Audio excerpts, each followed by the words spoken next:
Bandeko Banadinoso, il y a 3 fois w.o243. Vous allez en direct à Namboka Allemagne, na Bundesdiaspora congolaise. Toyaki awa ezalaki vraiment événement monene ya ndeko na biso congolais papa Fede atika biso kasi lelo ezalaki messe monene o basalaki na mémoire na ye na grand frère na ye papa o tobengi papa K15 o azali bongo na mboka ya Leverkusen yango biso nyonso kongo alenga pe azalaki awa mais tokoki kozonga boye te po tomoni moko azali mokolo pe na mbuta na biso papa Wari Matingo ye azalaki na biso awa yango tolobi ke tozonga boye te totuna ye mpe mo mituna na likambo etali mboka na biso la République démocratique du Congo papa Wari Matingo mbote losako mpe mbote mingi omboka yo matondo mingi papa Wari Matingo tomoni yo tozalaki awa na messe ya papa Fede oyo atika biso que son âme repose en paix. Vraiment, ouais, azali bongo petit frère ya VK15 oyo tozalaka na ye lelo asalaki ye messe monene peuple congolais nyonso tozalaki awa mais lokola ezali makambo ya Congo papa Wari toye kokutana na yo mpo totuna yo mituna ti lelo peuple congolais papa Wari baza komiyeba te balingi bayeba est-ce que Joseph Kabila akokende to akokende te bacombattant barésistant babundi basali bamenace basali bamarche ya ndenge na ndenge kasi ti lelo Joseph Kabila aza kokende te lelo nouveau premier ministre Same Badibanga akei batie Bruno Tshibala tolingi toyeba meka kosala biso analyse ya moke en tant que ozali un grand politicien ozali moto mpenza oye makambo ebele na mboka ya Congo mpo na nini Joseph Kabila aza kokende te. Merci beaucoup ndeko na ngai Kongolenga na motuna oza kotuna ngai na mbai matali mboka na biso na makambo maso matali mboka na biso biso moko tosali constitution biso tolobi ke le président de la République azali kaka ko exercer mandat moko et un autre mandat si possible renouvelable et puis Sili. Mais comment expliquer l'autre, comme la situation, que ce président de la République a sali le 2 mandats, selon la constitution, Yemoko a promulgué, Yemoko a signé, puis Yemoko a prêté serment na constitution wana. Lelo oyo Yemoko pe azako violer constitution, ba Congolais ba kotala. Baza kokamwa baza komuyeba te nini eza koleka bana Congo ndeko na ngai Kongolenga constitution c'est ce qu'on appelle l'esprit de loi ezali esprit mobimba esprit de loi kobanda ba Montesquieu bakomelaka sur la constitution bakomaka l'esprit de loi constitution ezali esprit mobimba donc ezali tant que vous avez un esprit, vous avez un kufa. Tant que l'esprit est un esprit, vous avez a prêté serment à la constitution. Puis Motoana a télémé la constitution ya mboka. Oyo Yemoko adopté. Wari, tolingi toyeba parce que peuple congolais ti lelo surtout bino ba bozolo ba bena politique na makabotali mboka Congo peuple azo ko comprendre te Joseph Kabila akolongwa te en tant que yo zali bongo moko yo zali na diaspora et longo la ba combattant to ba résistant tolingi toyeba est-ce que Joseph Kabila atikali wana seko to ndenge nini papa Wari Matingo nalingi kozala prophète te nalingi pe koloba te ke akolongwa to akolongwa te mais loko na koyebisa bino mboka wana soko tele ba président so mboka wana kobanda président Kasavubu kobanda Mobutu kobanda Kabila boyebisanga motoni na tika mboka wana na esengo tous les présidents du Congo et tous les premiers ministres totala Lumumba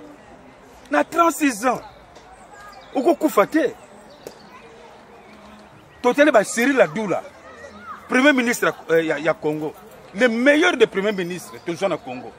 azaki ne pe congolais taki sénégalais babenga ke Cyril Adula moto wana liwa akufi ya mabe. Troisièmement toujours batuka bachombe premier ministre ya Congo akufa ndenge nini et bebeleti lelo zakana Algérie. Donc so toketi ba mulumba lukoji tokeli susu ti na bampinga kasenda liwana bango ezaka toujours mabe boko société Docteur Loba Joseph Kabila akokufa liwana mabe akokufa donc akokende lelo te to comment akokufa liwana mabe. Pourquoi akokufa liwana mabe? D'abord c'est un sataniste akosala ba pacte ya moni ki ba Mobutu asalaki ba pacte wana yepaki kosala yango. Mais ce n'est que normal à l'andanzela wana. Pona nini ata Biblia oye lobaka voilà. J'ai vu un ange puissant à tellement qui sur la mer, à tellement qui son pied droit sur la mer et son pied gauche sur la terre, et il tenait dans sa main un petit livre. Alors makamba lobaki, mais là on a côté le million de kolanga kongolenga, alors il n'y aura plus de temps. Il n'y aura plus de temps. Je le jure. Alors il n'y aura, je le jure, il n'y aura plus de temps. Donc continue à catcher les Amakama Congo. Et Zamakamba Congo. C'est-à-dire que ceux qui vont supprimer le temps, vont supprimer l'espace. Bon, il va bien que le temps et l'espace, ils seront toujours ensemble. Ce qu'on a dit, c'est-à-dire, ce qu'on a dit moto par exemple, que voilà, Ngaï Nazaraka, na France, na Paris, Nazari Sikoyo, na Marseille. Pendant que na Paris, il faut Ngaï au moins 5 heures de train. Si on a 5 heures, pour que de Paris, distance on appelle Longwe. C'est-à-dire, tant que tu as naïke, tant que tu as binoke, moto ba siba longo li temps. A bokan sakate que voilà, le col ozo sala ba pacte. Na ba franc-maçonnerie,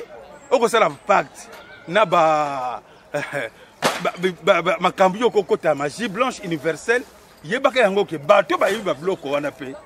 Ba yebi yango. Mais bazali. Papa Wari. Tant na yezali susute. Tant yezali susute. Et ça c'est tenté. Tu comprends parce que langage wana toujours mona que bino ba politicien bozolo bango mingi que franc-maçonnerie ba loge ne to lo ba na kati ya gouvernement congolais za kuna ya occupation mais Papa Wari le peuple congolais ba loge ba biloko wana ba yebi yango te mais bino le peuple azo boulé kaka lobi que non il faut Joseph Kabila à Longwa na pouvoir porter solo mboka ekota na kimia parce que lelo mboka eza na occupation. Alors eloko wana yokolo banini lelo toujours mona que non ba combattant to bato mingi bazolo ba makambo ebele ba lobi que non mboka eza na occupation il faut à Longwa na éviter Papa Wari peuple congolais ko s'attendre na nini pour na gouvernement o ezali bongo na mboka ya Congo boy tolobi boy kolongwa na ye akokufa. Congo ezali pays mususu te na mokili loka Congo ezali balete tozana tango te to solo lango awa liboso ya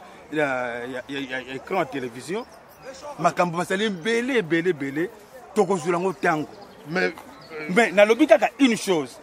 tant ezali susu te soki mwana wana aloba saka président de la République liwa mabe ezali liwa mabe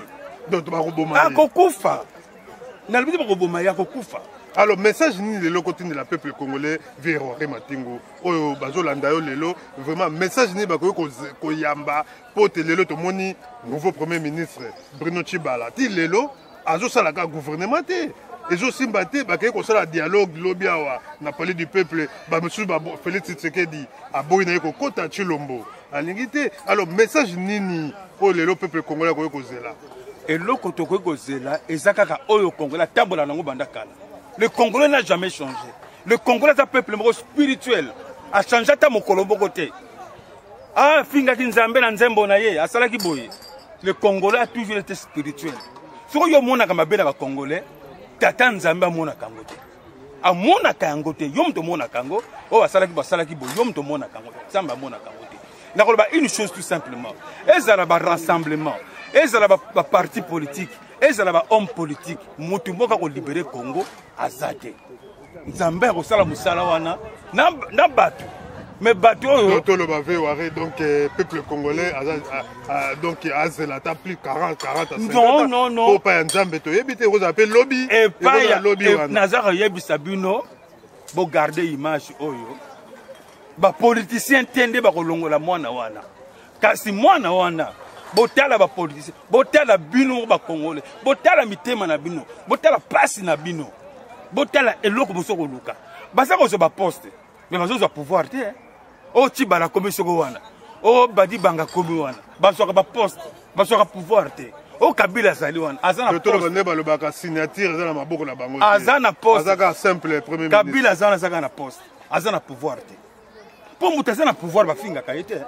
so bezo finga ka mutu c'est ça na pouvoir te yo ko vanda boto do finga tata na yo o vandi bezo finga tata makamba mabe parce que tata ça na pouvoir sur yo Véoré Matingo toujours comme na suka alors message ni le loko pesa ba combattant ba résistant le lo ngwanda lobi que non yé à ko réussir pour la kolongola Joseph Kabila yo zalaki moko zaki na papa honoré ngwanda et lo noko lo bana suka pour toujours que na suka na masolo na biso na koki koloba te ke ngwanda to ngwanda te moto te mais politique boye bango politique etambusaka Congo te banda Congo esalama Congo o etambusaka Congo saka religion so mutabisi mnoko politique etambusa Congo ata mukolo moko te o etambusaka Congo sa religion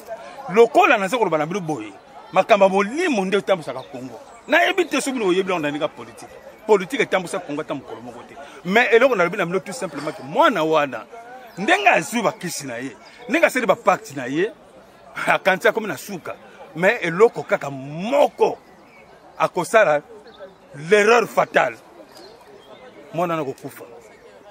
akokufa botela kaka ndenge ba président ya Congo bakufa botela ba premier ministre bobisanga premier ministre oyo azaka premier ministre na Congo abima na bosembo bango bakufa bobisanga Sami Badi Bangazali aza premier ministre wa azaki premier ministre te asala ke payi wa kuta tikele ko nommer ministre te ajouter encore nommer ministre te osumuna de kamala na mokili c'était ce que na sobisa bino politique eko libérer mboka na te to tambusaka mboka na to tambusaka ngo biso ba congolais to tambusaka mboka na molimo na religion donc surtout to sotia confiance ba politicien to bungi mais nzamba ko sala toujours akosala et puis eloko akosala to komona bikamwa minene ngana za ko loba boye na sana suka pembe na ko ya kosala ba vantir te na telema awa na ba kosala ba vantir to ba ko sekaka to ba obeta ba lokuta po to bangisa moto mboka le tambola na molimo loka tambola na molimo boyebisanga teko boyebisanga tambo kolomoko oyo etambusaka na politique etambusaka na politique te c'est ce que je vous dis tous ceux qui sont au Congo au basaka ba président Congo ba premier ministre du Congo basaka na ba poste mais jamais bazwa pouvoir bazana pouvoir te batambusaka mboka sans pouvoir ezali place moko boy ezali na mboka wana mais tout ça na tango te lelo to comme na tango mpoko tous tango peut-être sur le makambo pour makambo yo bingi bazo kansaka ezali o te bobana ko sambela banakala balobite bat basambela ka molimo sambela kate molimo sambela kate molimo salaka et sambela kate o asambela que pas rien molimo salaka c'était ce que tu le tout simplement que makambo mboka wana ezoko kende na solution kala mingi pete tozo jirango kala mingi pete bakosaka na batu boyete mboka bobibe komi bazoba na bazoba tous les intellectuels bakomi bazoba o basala la politique pourquoi parce que babosani spiritualité mboka na spirituel tongalenga oyebi yango bien yo nanga tosalaka spiritualité oyebi yango très bien que na mboka wana etambusamaka na politique te donc makambo eza kochange kala te lokola mwana wana alobi akobeta lisusu 30 ans na pouvoir ça va ça va mboka wana ezali mboka oyo ya nzambe na mondo mboka matondo mingi ya solo bandeko pe balandi nyonso tokomi na suka ya masolo na biso na bandi bolandi bongo kulutu na biso papa Ware Matingu tozalaki ya moye tozwa tango ebele ezali te me tokozwa pena ba émission ebele boyebi ke ezalaki likambo ya kondo papa Fedi oyo atika biso oyo azali bongo leki ya kulutu na biso papa oyo tobengi K15 de Liverpool de Leverkusen pardon oyo tozalaka na ye nde azalaki na biso lelo mpona kosangisa biso yango toprofitaki mpo tosola na papa Wari Matingo mpona makambo oyo etali mboka boyebi eke ye azali politicien ye azalaki moto oyo alobaka makambo ebele mpo etali mboka ya Kongo alenga tozalaki mpo toprofite totuna ye mpe mituna ya moke oyo etali mboka ya Kongo. Baministre nyonso baleka na Kongo oyo toyebi apart Lumumba moko tete na mokolo ya lelo ndenge tokoki koloba azalaka na signature donc badirigeaka ye kaka ndenge papa Wari Matingo alobi lokola spiritualité ezali te na mboka ya Kongo bandeko ezali pasi mingi boyebi eke lelo mboka ya Kongo eza mpenza na pasi. Papa Wari alobi eke Joseph Kabila akokende akokufa pamba te ase akoti na baloge ase akomi na makambo ebele azali korespecte mibeko ya mboka te ye moko asimbaki mibeko yango kasi lokola azali occupant bandeko moye arespecte mibeko ya mboka ezali te bandeko ezali bobele ya bino ndeko Kongo alenga tozalaki bongo na mboka ya Dortmund Moïse tozalaki na bariva bato ebele ya Dortmund oyo tozalaki na bango nzambe apambola mboka ya Dortmund tozalaki awa mpe tozongi kasi ya solo nzambe na biso akotika biso te tokuteli bongo mbala nsima na O243 na kamera tozalaki bongo na diaspora oyo tobengi ya Bundes diaspora congolaise oyo asungaki biso mpona interview oyo bokomona yango mpe na bilili na O243 mpe na Bundes diaspora congolaise nzambe apambola bino ezalaki ya bino ndeko Kongo alenga tokuteli bongo mbala ya nsima tokoluka papa Wari mpo tosola na ye mituna ebele matondo ingeta matondo moto nyonso na mosala olwaki lipanda tobongisa mpe yango